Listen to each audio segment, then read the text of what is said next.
Did you know that 78% of Americans are now living paycheck to paycheck?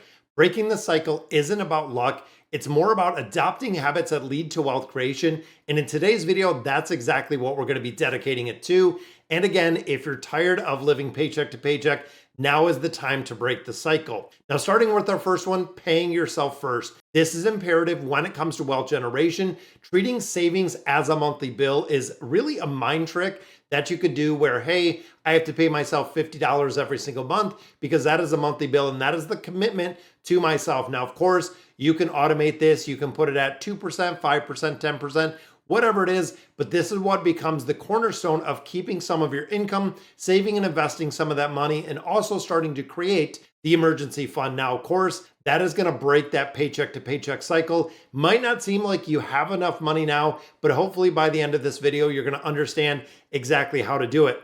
When you think about the reverse budgeting method, now this, of course, is a method that really ensures consistent wealth accumulation before you do anything else. And the automation that you can do with this removes the emotional really tie, removes the willpower that is needed to set that money aside. Looking at our second one, building the budget, building the spending plan, tracking every single dollar, especially if you are living paycheck to paycheck. This is imperative. Looking at your spending patterns, looking at your cash flow, because I've always said this, you have really three buckets. One is your income, two is your expenses, three is whatever you have left over, whether it's positive or negative. That is really up to you. Now, of course, to help with this, we have a lot of technology. There's budgeting apps out there. There's financial counselors like what I do that do it for free through my local credit union. But it really goes upon the habit of tracking what you're spending, knowing where your money is going for and what it is going to, and making sure that every dollar does have a purpose. Old kickback to Dave Ramsey right there. Number three, living below your means. This might take some time. This might take some adjustment. The wealthy consider and really consistently spend less than they earn. Where if you're an individual making $50,000 a year, you can't spend $55,000. It doesn't work out. Regardless of your income level, you might have to pick and choose, what you're doing with your lifestyle inflation, if you're keeping up with the Joneses, and really looking at directing any additional income, if you do have it at this point, towards investments, towards wealth building, towards debt repayment, towards things that are going to be very beneficial for you and you alone. Now, this will shorten and really create a smaller gap when it comes to income and expenses when you start looking at what you're spending and making sure that you are living below your means. Now, number four, we get into investing early and often. This is the biggest wealth generation in the world, is investing. When you think of real estate, when you think of a lot of other things that you can do on investment perspective, when you start looking at the power of compounding interest and the time in the market, the earlier that you invest, even if it is small dollar amounts, can be an absolute game changer when you start looking at 30 to 40 years down on the road when it comes to investments. Through a diversified portfolio, even using my 3 ETF portfolio, you can dollar cost average, again, taking that $50 that you're setting aside, investing it into yourself, making a really big difference. And number five, maintaining multiple income streams. This at the beginning is going to be very difficult, but when you start looking at the wealthy, they have multiple income streams, looking at, getting dividends, getting interest, having investments, rental properties, passive income, doing YouTube, DoorDash. There are so many things out there that you can do in a spare time, in a part-time, on a work from home that can really accelerate your wealth creation and really build the future with new income streams to get you out of that paycheck to paycheck cycle. And of course, it comes up to you for our next one, which is financial education. Exactly what you're doing here, investing heavily in financial knowledge and financial education. We're talking about watching YouTube videos, reading books, attending seminars, following market trends, looking at advice from experts. All of this can be done absolutely free, guys. It's kind of crazy that, a lot of people don't want to have the financial education or don't want to spend the time and effort. They'll sit for a couple hours, they'll watch TV, they'll be on, Facebook, they'll be on TikTok, they'll watch a lot of content, and really most of it's not beneficial. A lot of things that we watch, as much as I love shows, as much as I love social media, a lot of it is not beneficial. A lot of it, you could put your time and effort, really put that dedication somewhere else and make a big difference. And number seven, we get into avoiding bad debt. This is the biggest cycle that I see when it comes to paycheck, is the credit cards. So essentially, we have gotten to really a society where it is all about borrowing. When you think of a car, you borrow money. When you want a house, you borrow money. When you need to buy anything, you borrow money. You want to do a wedding, you want to go on vacation, whatever you want to do, a kid's education. People are borrowing money for everything in the world. Now, when we start looking specifically in bad debt, we are talking anything that's probably north of, I'd say, 8 to 10%. When you start looking at credit card rates in the 20s, 30s, it's insane with the amount of interest. Even when you start looking at personal loans that are 12, 15, 18%, the interest in there erodes your wealth in its entirety. But when you look at some of the better debt, some of it that you're actually getting something for, this is the auto loans, this is the student loans.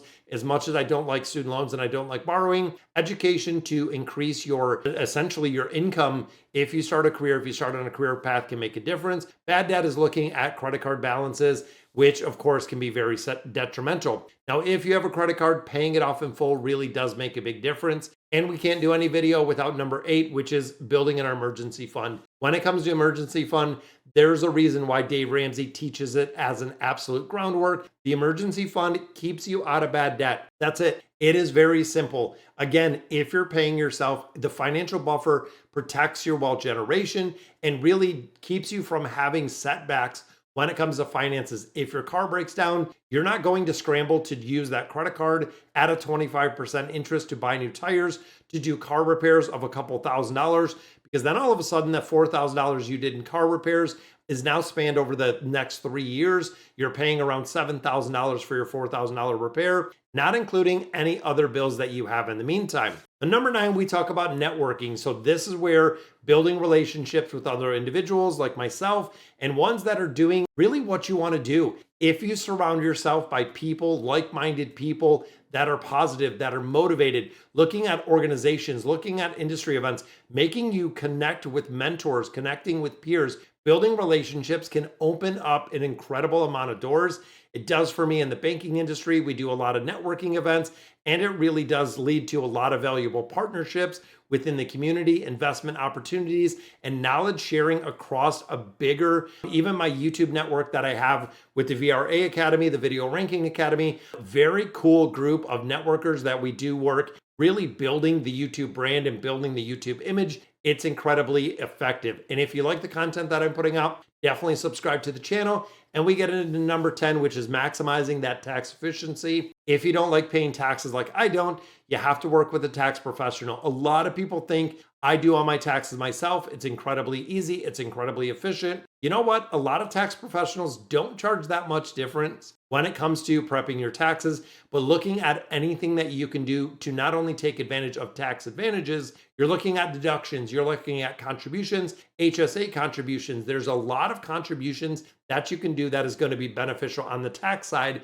which of course is going to reduce your tax burden. Number 11, we get into investing in quality. This goes right back to the value of companies that Warren Buffett talks about. When you look at items, when you look at investing, when you look at things, it is more of the frugal mindset. Personally, I've developed this probably about 7 to 10 years ago, buying things that are a lot better quality. They last longer, they maintain their value longer. And of course, when it comes to purchases, I am not buying them as frequently. Even thinking of my shoes that I wear to work every single day, buying a better quality pair of shoes not only feels better, makes me feel better, but they've also lasted for years. So again, I kind of break it down where if I spend $150 for a pair of shoes, I wear them for 3 years.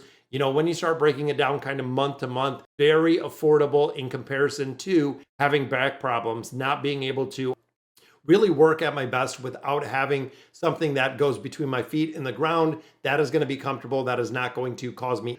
Number 12, we get into financial goals, setting them very, very well defined with.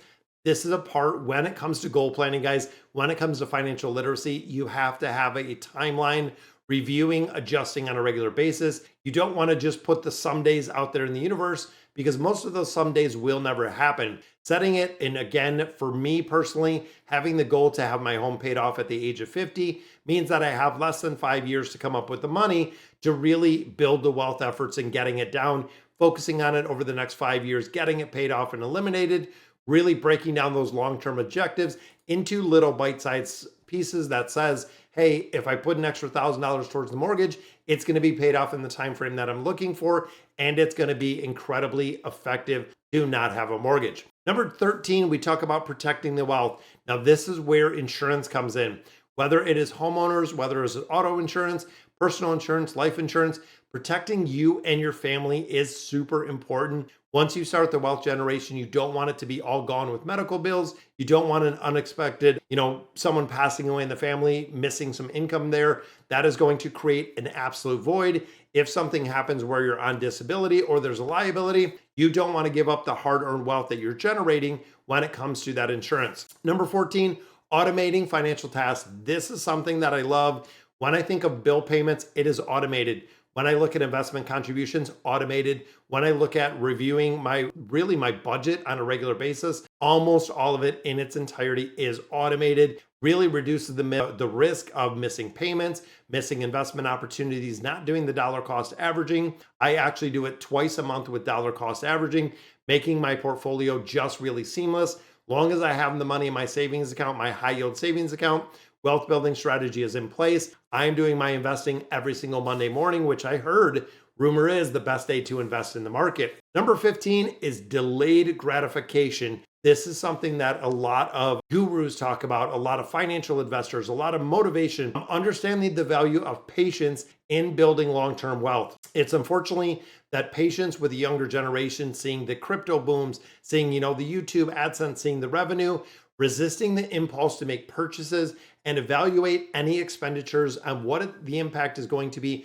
on your financial goal. I always go back to my kids because they are in third grade. They are talking about the opportunity cost, where if you buy something, that means you can't buy something else, or what is the opportunity cost of the thing you're not buying, really making and really deciding where they're going to spend their money and where is going to be the most bang for the buck. Very disciplined approach when they start maintaining focus, building on the wealth generation, even at a very young age, knowing the importance of savings, knowing the importance of building wealth, and knowing that the sacrifice for short-term gain can really have the gratification of long-term financial freedom when it comes to living the life that you want. So, all right, guys, so that just gonna do it for today's video. Really breaking down the paycheck to paycheck cycle with some proven habits that do really break that cycle if you're using them effectively and using them consistently. So that's gonna do it for the video. I'll catch you in the next one.